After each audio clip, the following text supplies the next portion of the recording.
እንግዲህ ዶክተር ገዱም ብዙ ነገሮች የመጡ ጭንቅላቴ ውስጥ ይመላለሳሉና እንደርሱ አይነት የመጀመሪያ ደረጃ ምስክር ሲገኝ ደግሞ ታሪኩን እኔ ብቻ ሳይሆን ሌላውን ቢያውቅ ነው። እኛው በወቅቱ በነበረው ለውጥም ወደ ሀገር ቤት ገብተን የአብይ አህመድ ስልጣን እንዲጸና በሚዲያው በኩል ድጋፍ ካደረጉት የሚዲያ ባለሙያዎች አንዱ ነኝ። ይሄንን ብዙ ጊዜ ተናግረናል፣ ተናዘናል፣ ጸጽቶናልን ብለን ተናግረናል። በእርግጥ በወቅቱ ያደረግነው እርሶም ተስፋ እንዳደረጉት የኢትዮጵያ ሕዝብም ተስፋ እንዳደረገው ዓለምም ሕዝብ ተስፋ አድርጎ ነው ያው የኖቤል ሽልማትም የሰጠው። በብዙ ነገር ዓለምም የተደናገረበት መላቅቶ የጠፋበት ዘመን እንደነበረ ይታወሳል። ግን እንደው እንደ አንድ የብአዴን አመራር ሁሉን ነገር ጨርሳችሁ ለዋት ሰጥማን ነው ለኦሮሞ ብልጽግና የሰጣችሁ ነው የሚመስለው። አንድ መያዣ ማኩረፊያ እንኳን ነገር አልተዋችሁም። አዲስ አበባንም ሁሉንም ነገር ኦህዴድ ሰልቅጦ ጠቅልሎ እንዲወስድ ያደረጋችሁበት ሁኔታ ለምንድን ነው? እንግዲህ ኦህዴድ በጦርነት ስልጣን አልያዘም። እንደ ህወሓት 17 ዓመት ታግሎ ምን ቀምሎ ስኳር በልቶ ሽንቱን ጠጥቶ የመጣ አይደለም። ምንም ደም አንድ ብልቃት ደም ሳያፈስ ነው ይሄንን ስልጣን ሞጭልፎ የወሰደው። ልክ እንደ ህወሓት እንኳን ያንን ቢያደርግ መስዋዕትነት ከፍዬ ደም አፍስሼ ታግዬ ነው ያመጣሁት ብሎ ይናገራል። ብዙ ጊዜም ያም እየተናገረ ነው ስልጣን ላይ ቆየው።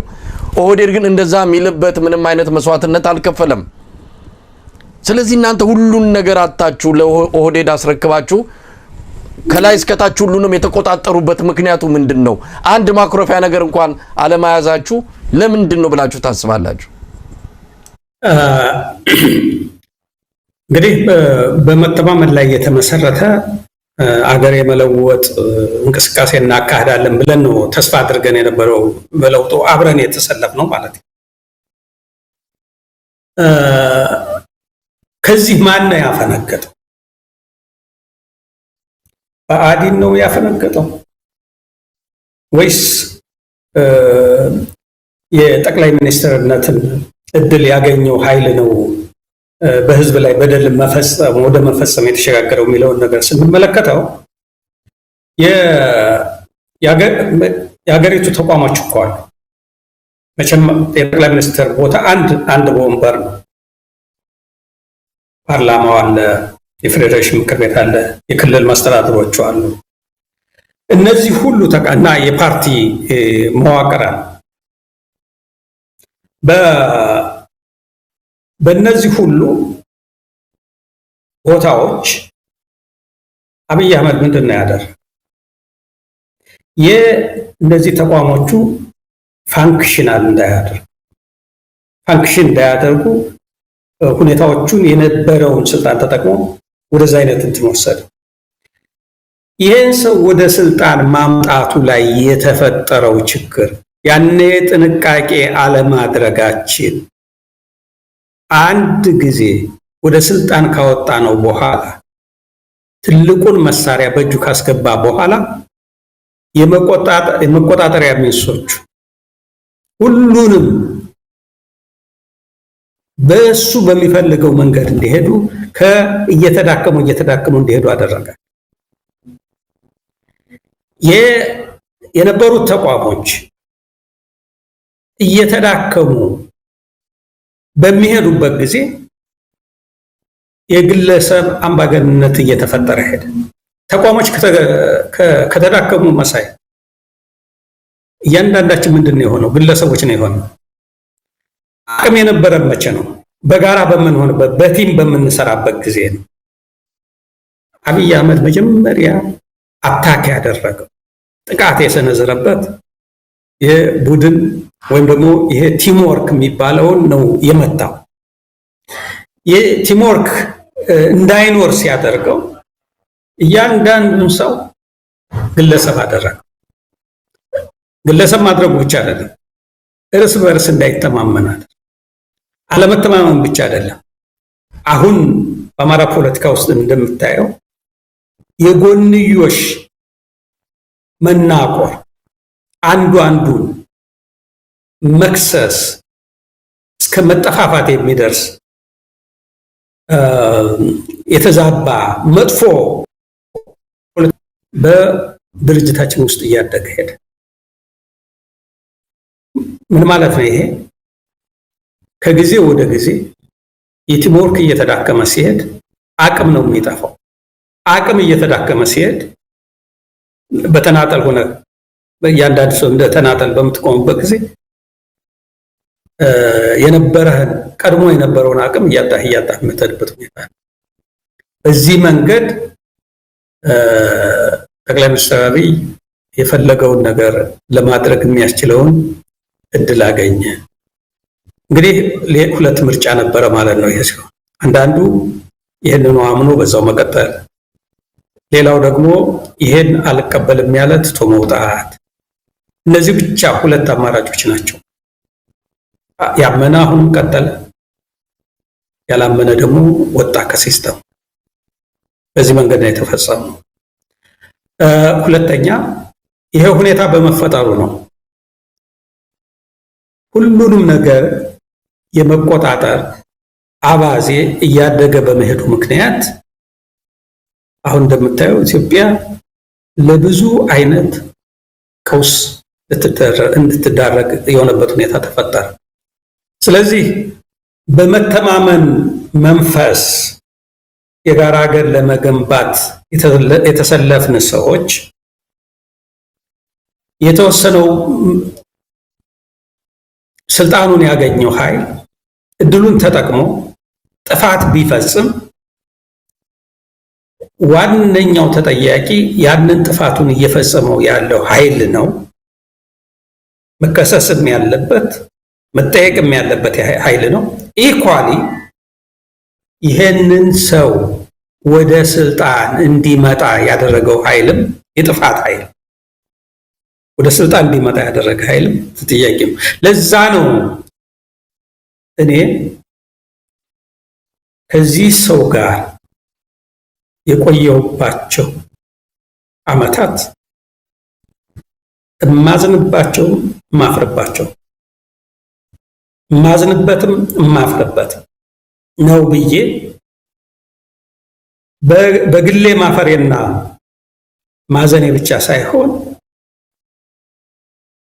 ለኢትዮጵያ ሕዝብ በደረሰው ጥፋት ይሄ ኃይል ባደረሰው ጥፋት እኔም በዛ ውስጥ ስለነበር ይቅርታ ጠይቄ ወደፊትም ይሄ የደረሰ ጥፋት በኢትዮጵያ ታሪክ ውስጥ እንዳይደገም የሽግግር ፍትህ በሚኖርበት ጊዜ በዚህ ተሳታፊ የሆነ ሁሉ ተጠያቂ መሆን አለበት። እኔም በሚመለከቱ ጉዳዮች ኃላፊነት ለመውሰድ ዝግጁ ነኝ ያልኩት ይሄ የጥፋት መንገድ ዋናው ጥፋቱ የመጣው አብይ አህመድ ለሚባል የጥፋት ኃይል የትልቂቱን ሀገር የበላይ የመጨረሻውን ስልጣን እንዲቆናጠጥ እንዲጨበጥ ማድረግ መቻላችን ነው። ትልቁ ስህተት ይሄ ነው።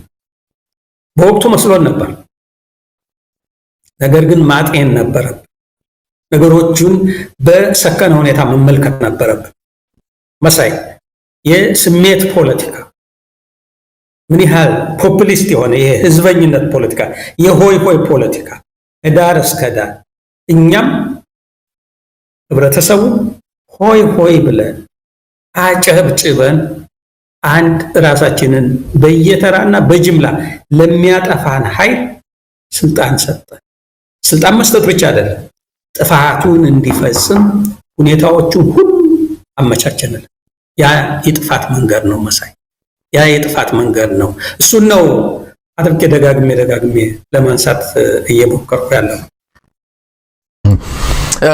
በጣም ዶክተር ገዱ በጣም ነው የማመሰግነው። እንግዲህ እስቲ እኔ አስታውሳለሁ ከእርሶ ጋር በተያያዘ ነው እንግዲህ እርሶ መቼ ነው ክሩን በጥሰው ከዚህ ቡድን ከዚህ ኃይል ከዚህ ስብስብ ጋር የመጨረሻ ደረጃ ላይ ደረሱት?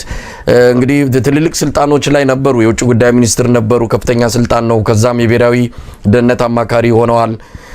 እነዚህ ቦታዎች በነበሩበት ጊዜም ጥሩ ግንኙነት እንዳልነበራችሁ እንሰማ ነበረ። ከምንም በላይ ደግሞ ወደ ቤኒሻንጉል ጉሙዝ ክልል ለወራት ያህል የሄዱበትን አንድ ወቅት አስታውሳለሁ። መረጃው ምናልባት ማስተካከል የሚቻል ከሆነ እኛ የደረሰን በወቅቱም ያቀረብነው መረጃ ነበረ። ሆን ተብሎ ከብሔራዊ ደህንነት አማካሪነት አንድ ክልል ያውም እዛ ቦታ ለበርካታ ጊዜያት እንዲቆዩ የተደረገበት በዚህም የደረሰበት የተለያዩ እዚህ መግለጽ ማያስፈልጉ ነገሮች እንዳሉም እረዳለሁ። ግን በወቅቱ መረጃው ደርሶን ነበረ። የእርሶም ጽህፈት ቤት እዛ የብሔራዊ መረጃና ደህንነት ጠቅላይ ሚኒስትር ጽህፈት ቤት ውስጥ ያለው የመጽሐፍ ማከማቻ እንዲሆን ሆን ተብሎ የእርሶ ሞራል ለመንካት የተደረገ ጥረት እንደነበረ እንቅስቃሴ እንደነበረ በአንድም ይሁን በሌላ እርሶን የመግፋት ነገር እንደነበረ እንሰማ ነበረ። እንደው መቼ ነው ከአብይ አህመድ አስተዳደር ጋር በቃኝ የሚል ውሳኔ ላይ ደረሱት? እንግዲህ በአለመግባባቱ ከ2012 አካባቢ ጀምሮ ቅሬታዎች እያደጉ የመጡበት ሁኔታ አለ። በተለይም ደግሞ በዋናነት የ2013 መጀመሪያ በከፍተኛ ሁኔታ እያደገ ቅሬታው እየተደመረ በተለይ የመጀመሪያው እንግዲህ ይሄ እነ ጀዋር ተከበውኩ ሲል በአማራ ላይ የደረሰ ጉዳት አለ። ኋላ ደግሞ ሀጫሉ ሁንዴሳ ሲገደል እንደዚሁ በአማራ ማህበረሰብ ላይ የደረሰ ሁኔታ አለ። ያኔ ለችግሮቹ ለደረሰው ጉዳት የነበረ አመለካከት በነገሩን የማጣጣል የማድበስበስ ሁኔታ ነው። ይሄ ግልጥልጥ ብሎ እንዲታይ እንዲታወቅ እንዲታረም ነው የኛ ፍላጎት ነው። ነገር ግን ነገሩ ችግሩ እንዲታረም ሳይሆን ለምሳሌ ማንነት ተኮር ጥቃት ነው ብለን ነው እኛ የምናስበው። ማንነት ተኮር ጥቃት አይደለም። በአጋጣሚ የተፈጠረ በኢሞሽን የተፈጠረ ጥፋት ነው ተብሎ በዚህ መንገድ የተደበሰበሰ ሁኔታዎች ነበሩ። እነዚህን ጠበቅ እያደረግን የምናነሳ ሰዎች ጋር አለመግባባቱ እየጨመረ ሄደ። ወደ ትግራይ ጦርነት እያመራ በሄደበት ጊዜ እዚህ አይነቱ ቅሬታ እየጨመረ ነበር። አሁን የትግራይ ጦርነት እንደተከፈተ የብሔራዊ ደህንነት አማካሪ ተደርጌ እንትን አልኩኝ። እዛ ውጭ ጉዳይ ላይ አቅሜ የፈቀደውን ሁሉ ለማድረግ ሞክሬያለሁ። ጥሩ መልካም እድልም እንደው አገሬ ጥሩ እድል የሰጠችኝ ነበር ብዬ ነው የምወስደው። ብዙ የተማርኩበት፣ ብዙ ያወቅኩበት፣ ከብዙ ሰዎች ጋር እንድተዋወቅ እድል የሰጠኝ በእውነቱ ለመናገር ደስ የሚለኝ የስራ ጊዜ ነው ያሳለፍኩት። ከዛ ወጥቼ ብሔራዊ ደህንነት አማካሪ በመሆንበት ጊዜ ያው የትግራይ ጦርነት አለ። ግን በሌላ መልኩ ደግሞ እኔ ደግሞ እዛ መሆኑን አልፈለኩም። ያኔ የራስን ያመራሁት ከትግራዮቹ ተመልሰው ወደ አማራ ክልል እስከሚገቡ ጊዜ በነበረው ሁኔታ አልፎ አልፎ አንዳንድ ስራዎች ከመስራት በስተቀር ብዙ ስራ አልነበረኝም። ብዙም እኔም ከልብ በመነጨ ሁኔታ መሰራው ስራ አልነበረኝ። ከዛ በኋላ ትግራዮቹ ወደ አማራ ክልል በጊዜ የምችለው ኮንትሪቢዩት ለማድረግ ብዙ ጥረቶችን አደረኩ። እዛ የማደርገው ትንሽ ጠንከር ያለ እንቅስቃሴ ብዙም የተወደደ አይመስልም። ጦርነቱ አማራ ክልል ላይ እየተካሄደ እኔ ወደ ቤንሻንጉል እንድሄድ ተደረገ። እዛም እንደ መልካም አጋጣሚ ነው የወሰድኩት። በእውነቱ ለመናገር እዛ የቆዩባቸውን ጊዜ በጉሙዝ ማህበረሰብና በአማራ መካከል ግጭት እንዲፈጠር የተደረገው ሆን ብሎ ነው። ሰው ሰራሽ ግጭት ነው። ማህበረሰቦቹ ለረጅም ዘመናት አብረው የቆዩ ናቸው። ያንን ችግር የፈጠረው ፖለቲካዊ ሁኔታው ነው ብያምን ስለነበር ያንን አጋጣሚ ተጠቅሜ ሁለቱን ህዝቦች እዛ አካባቢ ለማቀራረብ ከሌሎች ከተመደቡ ሰዎች ጋር ሰራሁኝ። እዛ ጥሩ አይነት መንገድ ሲይዝ ደግሞ ከዛም ውጣ ተባልኩኝ። በአጋጣሚ እንግዲህ የትግራይ ኃይሎች ወደ ትግራይ መመለስ በጀመሩበት ጊዜ አንዳንድ ምልክቶች ጎልተው ወጡ። ይህም ምንድን ነው? የአማራ አብሮ በጥሪ እና አብረህ ከጎን የተሰለፍ ተብሎ የነበረው የአማራ ታጣቂ፣ የአማራ ልዩ ኃይል፣ የአማራ ፋኖ ምናምን የሚባሉት የታጠቁ ኃይሎች ላይ እና በጠቅላላ በአማራ ህብረተሰብ ላይ ያለው አዝማሚያ